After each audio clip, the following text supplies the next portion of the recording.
Tenemos por aquí, por República Dominicana, a una distinguida personalidad, Pedro Baños, escritor español, también es militar, coronel de infantería de tierra, dice, pero en reserva, y ha estado compartiendo con algunos círculos de República Dominicana. Le agradecemos su presencia en esta mañana. Agradecemos también a la gente de la Fundación El Demócrata, al amigo Francisco Tavares, que lo veo por ahí, que son de los anfitriones, ¿verdad? El lunes en la noche tuvimos oportunidad de compartir en la actividad de la Fundación Ya. Y allí nos enteramos, don Pedro, que esto es el punto de partida para un periplo que usted tendrá por la región a partir de agosto. Con los buenos días, explíquenos parte de sus planes inmediatos. Buenos días, muchísimas gracias por acogerme aquí en CDN. Estoy absolutamente encantado de estar aquí con ustedes. Pues efectivamente, además ha sido intencionado elegir República Dominicana para iniciar, como usted decía, este periplo, para presentar no solamente este último libro, incluso todos los demás libros también, por buena parte de los países de América. Hace 2 años tuve el privilegio de estar aquí también con ustedes, presentando el libro anterior, La Encrucijada Mundial, y fui tan bien tratado, tan bien acogido, que dije, tengo que empezar por República Dominicana, porque de verdad que el trato que estoy recibiendo ahora mismo aquí le puedo garantizar que es absolutamente excepcional, por parte de todo el mundo, así que estoy encantado de estar aquí con ustedes. Este nuevo libro es Geohispanidad. Sí. ¿Qué induce a pensar el propio título? Pues lo primero, que nos creamos nosotros mismos los hispanos lo que somos. Es decir, una verdadera civilización con el potencial, el poder que ya tenemos, considerando además lo que significa esta lengua maravillosa que es el español, que nos une a todos, pero que también nos une a muchísimas más cosas, como la historia, la cultura, hasta la religión, las tradiciones, absolutamente todo. Y que además en este contexto geopolítico tan complicado, que lo estamos viendo todos los días, que no nos dejen de lado. Que seamos una voz única, que seamos una voz influyente, que seamos una voz respetada, y para que no se sigan aprovechando ni otros de nosotros, y que además no sigan incluso fomentando la división que les interesa de este mundo hispano, sino que precisamente vayamos los hispanos, nos convenzcamos nosotros mismos del poder que tenemos y que vayamos a ese reforzamiento de este hermanamiento, que el hermanamiento existe clarísimamente, y vemos a ver cómo podemos avanzar para constituirnos en una verdadera fuerza mundial, que no significa ir en contra de nadie, pero sí para ser uno más en este mundo multipolar tan sumamente complejo que tenemos. Y además es decir que cuando hablo muchas veces de este hermanamiento, lo estoy viendo todos los días aquí en República Dominicana, la cantidad de dominicanos que están en España, pero la cantidad de dominicanos que tienen propiedades en España, que tienen familiares que están trabajando o estudiando allí, que visitan habitualmente España, pero exactamente igual por parte de los españoles, que también hay muchas relaciones con República Dominicana. Y entre otras cosas, ya saben ustedes que todos los españoles ansían venir aquí de vacaciones a lugares como Punta Cana, porque ustedes tienen un verdadero paraíso terrenal. Don Pedro, me imagino que con la apretada agenda que le lleva la Fundación El Demócrata, ayer estuvo en Santiago, pero mañana tiene a las 6:30 la puesta en circulación en República Dominicana de ese libro, en INTEC, a las 6:30 de la tarde mañana. Pero aún así ha podido darle seguimiento a lo que está pasando en Europa, a lo que está pasando hace un par de horas concretamente con este tema de la OTAN. Y usted quisiera vincular dentro del contexto planetario de esta Pax Armada que hay ahora mismo, que van a aumentar el 5% de la OTAN, los rusos están gastando creo que el 7 o el 8, los chinos el 8 o el 9, todo el mundo se está armando. Y me imagino que eso no se compadece con el potencial ni la tradición, ni la idiosincrasia de esa hispanidad, de ese mundo hispano que usted quiere enaltecer. ¿Cómo vinculamos ir a contracorriente en este momento? Pues mira, además tenemos el caso de España, que de momento el gobierno español no acepta gastar ese 5%. Además, tiene lógica, porque piense usted que nosotros estamos gastando aproximadamente el 1,1% de nuestro Producto Interior Bruto en defensa. Significaría multiplicar por 5 el gasto de defensa, y no nos podemos engañar. Esto solo, si incrementamos ese gasto, hay que sacarlo de algún otro sitio, y hay solamente 2 maneras de sacarlo: o todavía añadir más, pedir más deuda, es decir, emitir más deuda, cuando ya España estamos en cifras cercanas al 120% de nuestro Producto Interior Bruto, es decir, unas cifras absolutamente demenciales. Pero no solamente eso, sino que además la otra posibilidad es de traerlo del estado del bienestar, es decir, de los 4 pilares del estado del bienestar, de sanidad, de educación, de las pensiones, que hoy mismo veíamos en una noticia el que está reconociendo oficialmente el gobierno de España que ya el fondo de las pensiones tiene un agujero, un hueco de 120.000 millones de euros. Imagínese usted, si habla de eso encima, vamos a incrementar ese agujero gastando más en defensa. Y además hay que tener en cuenta que ya Europa ahora mismo, la Unión Europea, ya estaba gastando 3 veces más en defensa que gasta Rusia. Es decir, que muchas veces cuando nos dicen que nos tenemos que enfrentar a Rusia, pues estamos gastando 3 veces más. Al final esto tenemos que entender el porqué. Por hacerlo de una manera muy simple, el Estados Unidos nos exige que gastemos más para ellos gastar menos. Hasta ahora mismo, Estados Unidos aportaba aproximadamente el 70% de todo el gasto de la OTAN. Estados Unidos está pasando una situación tanto en lo macro como en lo microeconómico muy delicada y lo que pretende es ellos gastar menos y que nosotros gastemos más. Evidentemente, a base de incrementar precisamente ese presupuesto de defensa. A mí personalmente me parece totalmente desproporcionado, sobre todo teniendo en cuenta que hay países como Alemania, que lleva ya muchos meses en recesión y que está pasando una situación económica muy crítica. Y en general en toda Europa, que vivimos en una especie de artificio económico, pero que no corresponde con la realidad. Y lo estamos comentando, por ejemplo, con el tema de las pensiones que le acabo de relatar. Señor Baños, gracias por estar acá con nosotros. Es un gusto, además, participar de esta entrevista. Veía un poco el panorama informativo que está servido desde hace varias semanas. Creo que este ha sido uno de los años, desde el punto de vista informativo, más exigentes, más demandantes. Evidentemente, la llegada de Donald Trump una vez más a la Casa Blanca, como lo que algunos llaman un Trump 2.0, también genera una conversación. Usted menciona un cambio en el paradigma geoestratégico mundial. La irrupción de este Donald Trump 2.0, ¿cuál es, según su consideración, el rol que deberían jugar los países de América Latina una vez que, por ejemplo, hoy se inicia en Antigua y Barbuda la reunión de la Organización de Estados Americanos? Podría ser un buen inicio para la pregunta. Muy interesante. El problema es que ahora mismo el resto de los países de América, quitando Estados Unidos y Canadá, se pueden convertir en el nuevo frente en el que van a luchar las dos nuevas grandes superpotencias que son Estados Unidos y China. De hecho, China está penetrando muy rápidamente en muchos países, sí. En algunos casos con infraestructuras verdaderamente gigantescas que llaman poderosamente la atención, como puede ser el puerto de Chancay en Perú, pero tenemos en cuenta que se está llevando el litio del triángulo del litio entre Argentina, Chile y Bolivia, se está llevando la soja de Brasil y de Argentina, se está llevando los hidrocarburos de lugares como puede ser Venezuela o de Ecuador. Entonces, ¿qué significa? Pues que al final ese enfrentamiento está ahí, ¿no? O fíjese, hace muy poco, esto que ha llamado poderosamente la atención, como el señor Petro, ahora mismo el presidente de Colombia, se ha pasado al bando chino, ¿no? Se ha pasado a la ruta de la seda marítima de China, cuando ha sido un país hasta ahora mismo absolutamente fiel, leal, cercano a Estados Unidos, entre otras cosas porque a Estados Unidos le interesa para controlar el canal de Panamá. Significa que se pueden convertir todos estos países, como digo, en el nuevo escenario de confrontación, como pasó lamentablemente durante la Guerra Fría. Y creo que ahora mismo deben ser conscientes, todos los países, el mundo hispano, debemos ser conscientes de que no podemos permitir precisamente que nos empleen unos y otros o que sigan aprovechándose unos y otros, y mucho menos que nos empleen como frente de batalla. Perdón, Nelson, casualmente hace algunos días se mostró en la prensa una declaración de una funcionaria estadounidense que invitaba a los países regionales a resolver su posición sobre el tema iraní en la Organización de Estados Americanos. Me parece que fue la portavoz del Departamento de Estado, pero no se menciona su nombre. Digo que creo que fue la portavoz, Natalia Molano, porque ella misma había mandado temprano una invitación para participar en una rueda de prensa. Entonces puede ser que haya sido en ese escenario. ¿Cómo ve usted esa invitación a marcar posición en el escenario de la OEA, dicho por Estados Unidos? Pues mire, precisamente lo que le decía es que ahora mismo la realidad es que los países hispanos ni tenemos voz ni tenemos voto. Y a lo mejor deberíamos exigir, a lo mejor incluso tener hasta un asiento permanente en el Consejo de Seguridad de Naciones Unidas de una forma unificada. Porque, vamos a ver, lo mismo que sucede con el tema de Ucrania, quien lo va a decidir no es ni siquiera Europa, lo va a decidir Estados Unidos y Rusia. Y en este caso, en el tema de Irán, ¿quién lo va a decidir? Pues ya lo estamos viendo, lo intenta decidir Estados Unidos, ¿no? Para que veamos que al final todo esto, el juego está entre las grandes potencias. Y una vez más, si nosotros no nos unimos, no vamos a tener ninguna voz, vamos a ser dejados completamente al margen. Y ese es el objetivo precisamente de esta cohispanidad, de buscar una fórmula que nos unifica, que no significa ni que adoptemos el mismo tipo de gobierno, ni que todos tengamos la misma ideología política, ni muchísimo menos, pero sí que seamos capaces de defendernos precisamente en este mundo multipolar tan sumamente complejo en el que ahora vivimos. Bueno, con usted tenemos la ventaja de poder tratar en un breve espacio de televisión temas de seminario. Bien. Y ahí voy.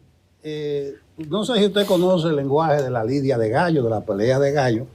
Cuando hay un empate se dice que 2 tablas. Ahora resulta que en lo de Israel-Irán y que hubo un empate. Dicen. Y la pregunta está, ¿quién ganó o quién perdió? Netanyahu, lo más reciente que dijo fue, está bien, pero si vuelven, lo que él está diciendo de hace 30 años. En Irán, en Teherán, están celebrando en la calle y se ha dicho que el ayatollah concitó ahora mucho apoyo. Aparentemente hubo un empate, quedaron tablas, como dice un gallero. ¿Cómo usted valora esta paz de cementerio? Piense que las guerras no se ganan solo en el campo de batalla, se ganan en la mente de las personas. Y además de la guerra física, de la guerra esta de misiles, de drones, hay en paralelo muchas guerras. Hay una ciberguerra, pero también hay una guerra cognitiva. Una guerra en la que se emplean estas operaciones de influencia, en la que se emplean operaciones psicológicas, precisamente para convencer principalmente a las poblaciones propias y, a ser posible, a la población mundial, de lo que hemos ganado hemos sido nosotros. Pero si nos atenemos a la realidad, incluso lo que esta mañana están diciendo medios estadounidenses y medios israelíes, que no se han conseguido los objetivos que se pretendían. Esa es la realidad. Y es más, creo que con razón Irán está celebrando la victoria, porque lo cierto es que este régimen llamado de los ayatolá ha salido victorioso, ha salido reforzado, porque los objetivos que pretendía Israel, que eran básicamente 3, acabar con el programa nuclear iraní, no lo ha conseguido, acabar con su sistema de desarrollo de misiles, no lo ha conseguido, y luego incluso que hubiera un cambio de régimen, y no lo ha conseguido. Parece ser que incluso el señor Reza Pahlaví, que estaba ya preparado poco menos para sustituir a los ayatolá, ahora mismo decía que estaba muy disgustado con Donald Trump porque poco menos que le había engañado, porque estaba apostando por ese cambio de régimen, y ahora dice, no, si tampoco buscábamos el cambio de régimen, porque una vez más, ahora mismo la guerra psicológica, esta manipulación mediática es constante. Pero ya le digo que ahora mismo lo cierto, si nos atenemos en puridad a lo que ha sucedido, de una manera estéril y objetiva, quien ha salido vencedor ha sido Irán. Esa es la realidad. Piense usted que cuando lanza el 13 de junio pasado, lanza esta operación Israel, lo que le ha significado económicamente para Israel, que ha tenido a buena parte de la población en búnkeres durante tantos días, con lo cual la economía absolutamente parada, que ya no han ido turistas, que es una fuente de ingresos muy importante, con las industrias paradas, y no solamente eso, el gasto que ha tenido en armamento, en todos sus sistemas, los Arrows 2, los Arrows 3, los THAAD, los Patriot, y todos los sistemas de misiles, para precisamente abatir a los misiles, a los drones con los que le estaba atacando Irán. Pero luego no solamente eso, piense que incluso el daño político que también se ha causado, ¿no? Porque ahora mismo los israelíes dirán, entonces, ¿para qué le hemos realizado esta operación que nos ha costado tanto y que hemos paralizado completamente el país? Con lo cual vemos que, en cierto modo, quien ha salido ganador, también con los daños que ha sufrido, ha sido un Irán que dice, no, pues es que además lo que me habéis atacado, que parece, según las últimas imágenes, efectivamente ha sido mínimo el daño que se le ha causado a las instalaciones nucleares, especialmente a la joya de la corona de Irán, que está de Fordow, y resulta que dicen que días antes ya habían evacuado esas instalaciones y que todo el uranio enriquecido y que todas las aceleradoras de precisamente enriquecimiento de uranio que las tenían a salvo en lugar seguro, y que lo único que han hecho, sí acaso, es retrasar unas semanas el programa nuclear. ¿Para qué hemos hecho todo esto? Entonces, fíjese, al final, cómo está, obviamente, cada unos y otros, de decir que son ellos los que han ganado, porque parte, como le digo, hoy las guerras no se ganan en el campo de batalla, se ganan en la mente de las personas. Precisamente por eso usted señalaba que América Latina podría ser el próximo campo de batalla. Me retrotrajo mucho a la África de los 70, de los conflictos proxy de la Guerra Fría. Pero con la penetración de Irán en Latinoamérica, en algunos gobiernos, y de Rusia en algunos gobiernos, incluso lo vimos en la crisis de Venezuela, que parquearon un avión ahí como un sostén militar puro y duro del gobierno de Maduro. ¿Cuáles son los mínimos y la fractura ideológica que hay en Latinoamérica, las antípodas que se están dando, no del punto del comunismo o el capitalismo, sino de otro, que usted me explicará? ¿Cuáles son los mínimos que pudiéramos tener como región, de la perspectiva de la geohispanidad, para poder estructurar ese bloque común que usted plantea, para poder, por lo menos en la guerra comercial que se va a gestar, tener una buena posición? Muy interesante. Ya sabe usted que en Iberoamérica ha sido muy tradicional estos vaivenes políticos de pasar, de que de repente parece que todos los países están apostando por la derecha, por así decirlo, y de repente pasan todos a apostar por la izquierda, ¿no? Por eso le decía que al margen de esas connotaciones o esas variaciones políticas, creo que debemos entender que esto no va de gobiernos, debe ir de países. Y debemos precisamente reforzar esa unión pensando en los países, con independencia del gobierno que exista en ese momento de forma puntual. Porque fíjese que no hace mucho la señora Chris Williamson, la general de 4 estrellas estadounidense que manda el Comando Sur, llegaba a amenazar a ciertos países precisamente de América diciendo, ojo con lo que estáis haciendo con China, no os aproximáis demasiado a China porque estáis poco menos que violentando nuestros intereses, ¿no? Es decir, ojo, porque este enfrentamiento puede ir a muchísimo más. Incluso ahora mismo México también está estableciendo buenas relaciones cada vez más intensas también con China. Y fíjese, estamos hablando ya de la frontera con Estados Unidos, ¿no? Y la prueba está, solamente hay que salir a la calle para ver solamente los vehículos chinos que empiezan a proliferar de una manera masiva por la mayoría de los países de América. Y por tanto lo que tenemos que ver es concienciarnos de que esto debe ir más allá de los gobiernos y que por tanto debemos pensar como países hermanos, como países que nos unen tantísimas cosas, ver cómo podemos tener una voz única, una voz que sea respetada y que sea influyente en el mundo. Señor Baños, usted como uno de los divulgadores de geoestrategia más populares de España, la experiencia que usted ha tenido, además, investigando sobre este tipo de temas, nos hace preguntarle sobre, por ejemplo, ¿cuál es su perspectiva sobre el conflicto entre Ucrania y Rusia? Sabemos que hoy quizás el presidente Trump y el presidente Zelensky pues, puedan verse la cara, lo han revelado más temprano. En su visión, ¿cuál es la respuesta quizás más cercana a lo que pueda ocurrir allí? Pues lamentablemente, como le decía, la solución tiene que venir y va a venir de la negociación entre Rusia y Estados Unidos. Okay. En realidad, a Ucrania prácticamente la dejan al margen. No tiene ningún rol. Lo mismo que la administración anterior, la administración Biden, sí.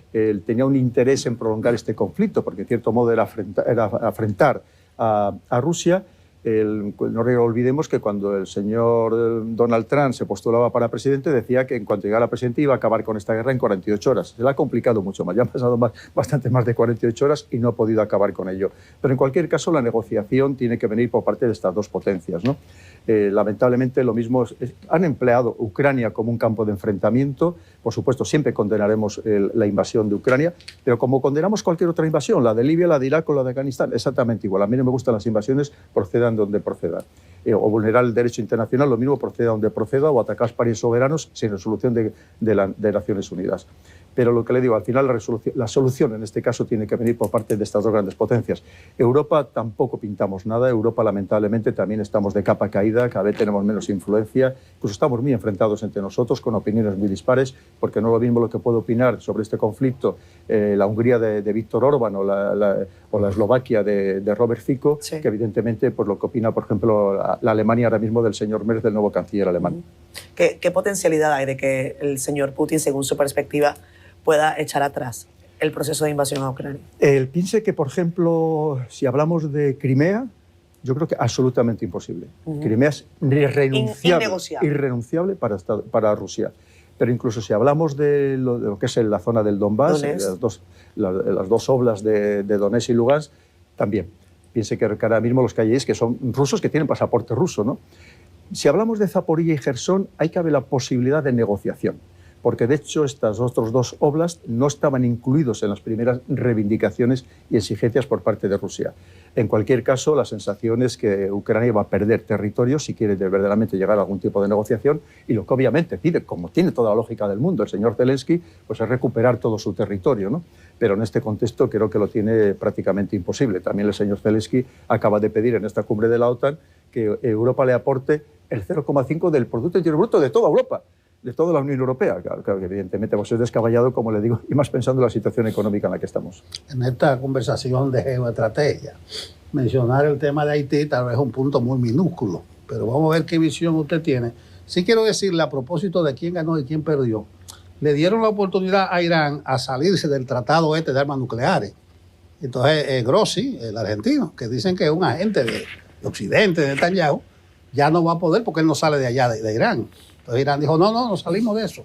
Eso es Irán zafarse de una cuestión que, bueno, la supervisaba porque era mortificada.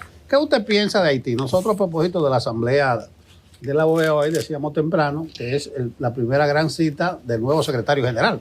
Y que él dijo en mayo, 30 de mayo, cuando asumió, que Haití es un punto prioritario de su agenda. La República Dominicana, para nosotros, es el tema geoestratégico más grande que puede existir. Haití, en su mapa global, ¿qué preocupación, qué visión, cómo encaja Haití? Pues mire, si me permite antes comentar el tema de Irán, efectivamente Irán sí estaba en el Tratado de No Proliferación Nuclear y por tanto sometido a las inspecciones de la Organización Internacional de la Energía Atómica. Y precisamente lo que reclamaba es decir, si queremos llegar a un acuerdo de negociación nuclear, lo que quiero exigir es que Israel se desnuclearice, que Israel no está en el Tratado de No Proliferación Nuclear y nunca se ha sometido a ninguna inspección internacional. Yendo a este caso de Haití, efectivamente, mire, la visión desde Europa es que es un problema absolutamente menor. Es muy difícil que salgan noticias sobre Haití en ningún medio europeo.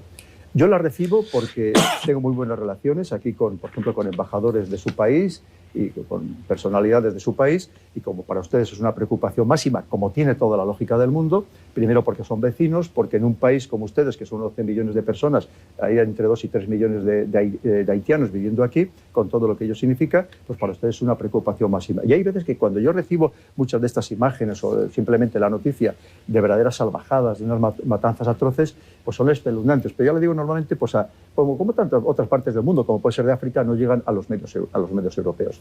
Entiendo que para ustedes sea una preocupación absoluta por lo que estamos comentando, no solamente por la inseguridad que genera este país tan sumamente inestable, donde la violencia impregna por todos los lugares, sino también, pues evidentemente, por todo el tema de la inmigración. Con lo cual, como usted bien dice, aquí debería haber una implicación máxima real de Naciones Unidas, pero lamentablemente vemos que Naciones Unidas últimamente está muy inoperante ante los verdaderos dramas humanos que se están produciendo en el mundo. No alcanza, por lo menos, a solucionarlos. No es las Naciones Unidas de hace unos años, entre otras cosas porque vemos que incluso las grandes potencias se están también despreocupando, sobre todo a la hora del presupuesto de Naciones Unidas, y lo tiene muy complicado. Pero efectivamente esto debería ser un problema internacional. No debería ser un problema que afectara solamente a ustedes, a la República Dominicana, sino que debería haber una involucración absoluta por parte de los demás países, pensando el drama que significa. En el tema de la inmigración, por supuesto, hay que tener en cuenta, y yo suelo poner el ejemplo de un barco. Un barco tiene una capacidad limitada, si esa capacidad se sobrepasa, pues se hunde. Y al final, si hay un exceso de inmigración incontrolada, ilegal, irregular, pues lo que estamos consiguiendo es que vivan mal los que vienen y también incluso pueda crear graves problemas sociales y también económicos para el país de acogida. Y es algo que desde luego se debe analizar, se debe planificar de una manera absolutamente estratégica por parte de todos los poderes y, si me permite, despojado completamente de ideología y de fanatismos. Esto debe ser algo muy serio porque estamos hablando de personas, de seres humanos, que para mí es lo más importante del mundo. En el periodo entre guerras, en la Guerra Civil Española se hicieron pruebas de cómo sería esa nueva guerra que finalmente la vimos debutar en la Segunda Guerra, y también los italianos en Abisinia, pero en esa lógica, en este periodo de paz que supuestamente estamos viendo, vemos esta guerra en Ucrania, y le pregunto, ¿estamos asistiendo al nacimiento de un nuevo paradigma militar donde, por ejemplo, han quedado obsoletos los carros de combate frente a drones que no cuestan nada, donde la famosa doctrina Gerasimov toda está empantanada en Ucrania, el surgimiento de la guerra híbrida? ¿Hacia dónde va la guerra? La humanidad quiere ir a la paz, pero la OTAN va a poner el 5% del PIB. ¿Cuál será esa nueva guerra? Efectivamente, el espectro bélico está cambiando a pasos agigantados, como usted bien dice. Es más, ya sabe que, como también usted apuntaba, con gran acierto, todas las guerras han servido para experimentar los nuevos materiales. Ya empezó en Nagorno-Karabaj el uso de los drones, pero ahora evidentemente esto se ha magnificado, esto ya se ha universalizado, ¿no? Hay que tener en cuenta que ya no solamente se utilizan drones terrestres, drones aéreos, estamos hablando de drones marítimos, de drones submarinos, que en algunos casos con eficacia los ha utilizado el ejército ucraniano incluso para hundir buques importantes rusos en el Mar Negro.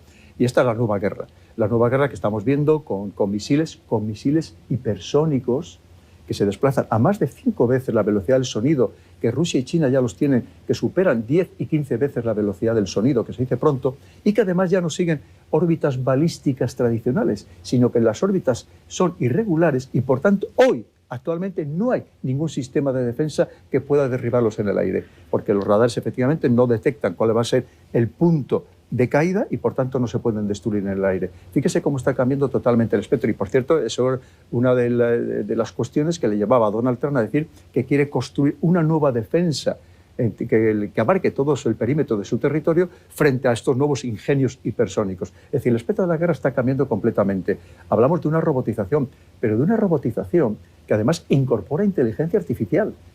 No olvidemos que ya Ucrania ya está utilizando drones dotados de inteligencia artificial. ¿Quiénes pilotan esos drones? ¿La inteligencia artificial? Absolutamente. Por además, una inteligencia artificial que va aprendiendo con el paso del tiempo. Claro. Es que piense que ahora mismo, por ejemplo, los aviones que ya tiene China, ya tiene dos. Ahora mismo el Estados Unidos ha encargado su nuevo avión de sexta generación, el F-47, que lo va a fabricar Boeing. Son aviones que también pueden ser pilotados exclusivamente por inteligencia artificial, que además aprende combatiendo en el aire o simulando combates con pilotos humanos, y ellos van aprendiendo. Y además tienen la capacidad de que, al no ser un humano, pueden realizar incluso maniobras más allá de las capacidades humanas, ¿no? Por más que lleve un ser humano o un piloto un traje especial, ¿no? Quiere decir que la transformación es total y absoluta, y además se está incorporando todo tipo de tecnologías. Piense usted ahora mismo cuando se incorpore la computación cuántica con esa capacidad, esa velocidad de millones o de cientos de millones de veces más rápido que un ordenador convencional, aunque sea un superordenador, que además pueden romper cualquier sistema de cifrado. Es decir, la importancia de la tecnología en el nuevo campo de batalla. Una robotización total y absoluta en todos los planos. Que fíjese, si me apura, le voy a decir, todavía las guerras se van a convertir en mucho más inhumanas.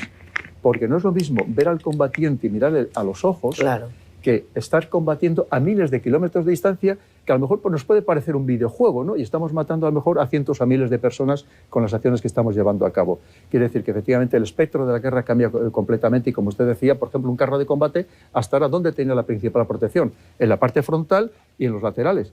Luego tenía menos en el motor, pero donde tenía menos protección era en el techo, porque era muy difícil que se le atacara en el techo, salvo, por ejemplo, con estas granadas que se llaman de submuniciones. Pero es que ahora, como se le está atacando es precisamente desde el techo, con lo cual tienen que llevar esa especie de parasoles, casi de paraguas, para que no sean afectados por ello. Bueno, Pedro, muchas gracias. Una curiosidad, usted es un coronel del Ejército de Tierra en reserva. Si Pedro Sánchez lo llama, usted tiene que acudir. Absolutamente. Por poco tiempo, ya me quedan 2 meses para pasar a retirado, definitivamente que todavía, porque ahora mismo los civiles en España se van a jubilar con 67 años. Nosotros todavía ahora mismo nos están aplicando la legislación anterior y nos vamos a jubilar con 65. Quiere decir que me quedan un par de meses, exactamente. Pero de momento, hoy, yo dependo directamente de la señora ministra de Defensa y del señor presidente del Gobierno. Si me llaman, tengo que acudir. O si creen que le estoy molestando mucho, me dice, mira, Baños, te voy a mandar un año a la Antártida y allá o por lo menos los 2 meses que te quedas y así no nos molestas. Usted tiene la opción de los problemas que tiene Netanyahu, es que están llamando reservistas, y por lo de Gaza se están negando muchos reservistas a acudir. Es una actitud muy digna esa. Bueno, ya la puesta de circulación mañana en IT del Libro es su última actividad oficial en esta visita. Pues, pero mire, no, porque precisamente la labor que está haciendo, extraordinaria, magnífica, no me pueden atender mejor, la Fundación El Demócrata, con su presidente al frente, con Francisco Tavares, dado el éxito que está teniendo, y lo digo con toda la humildad del mundo, pues mi presencia aquí, y que estoy muy demandado por muchos medios y en fin, por muchas personas, pues vamos a seguir realizando actividades hasta el mismo sábado, que por la noche me vuelvo otra vez para España, y me voy a ir con pena, porque ya le digo que estoy disfrutando nuevamente aquí de mi estancia, porque es que no me puedo sentir mejor tratado. Y además es que se lo digo de corazón, se lo digo con sinceridad, yo me siento en mi casa. Y le digo también, en muchos países de Europa, yo cuando voy me siento extranjero. Me siento extranjero, que no me absolutamente nada. Y fíjese que da muchas vueltas por Europa, he estado incluso un año entero trabajando en la zona del Ártico en Noruega, pero me siento extranjero y yo vengo aquí y sinceramente me siento en mi casa. Bueno, y eso probablemente, como las actividades son tan oficiales, usted no ha sentido propiamente el calor del dominicano. Sí, propiamente. Además es que, le voy a contar también un pequeño secreto, mi mujer es cubana. Con lo cual es que le quiero decir es que la unión es absoluta con el mundo hispano, ¿no? En fin, y por eso le digo, y además buena parte de la familia de mi esposa está allí también en España, la hermana médico, en fin, le quiero decir que es que para mí Es que para mí son uno más. No es que yo no noto ninguna diferencia en absoluto. No diga eso a Francisco, que le cambie el pasaje. Bueno, Ya me está diciendo que tengo que volver pronto. Que tengo que volver pronto. Que me Claro, quedan y aquí para lo muchas esperamos. las actividades. gracias a Pedro Baños. Mañana es la actividad oficial de la puesta en circulación Geohispanidad, ese libro que está ahí. Para nosotros ha sido un placer tenerle por aquí. Y mire qué oportuno que está la OTAN, está la OEA, está Israel, está Haití, están todos estos problemas. Pues sí. Y lamentablemente seguirán. Así que yo solamente puedo ponerme a su disposición para Gracias. cuando quieran. Y si estos días incluso pasara alguna cosa muy gorda, muy urgente, pues pueden contar conmigo y estaré encantadísimo de ver aquí su programa, que también me he sentido muy acogido y muy querido. Así que Gracias. muchísimas gracias. Gracias, Bueno, Baños. se merece Donald Trump el premio Nobel de la Paz. De momento no. De momento no, porque además hay cumplido, primero, no ha acabado con la guerra de Ucrania y segundo, lo que ha hecho, no nos engañemos, ha bombardeado un país soberano sin autorización del Congreso y sin resolución de Naciones Unidas. Además, con ese etiqueta, un bombardeo, la fuerza para conseguir la paz. Correcto. Hay que acuñarse. Bueno, gracias a Pedro Baños, geoestratega, escritor español, militar en reserva. Muchas gracias por tu apoyo al canal. Puedes suscribirte, pulsar la campana de notificaciones para estar al corriente de los próximos vídeos y de momento aquí te dejo un par de ellos que espero que te gusten y que sean de tu interés.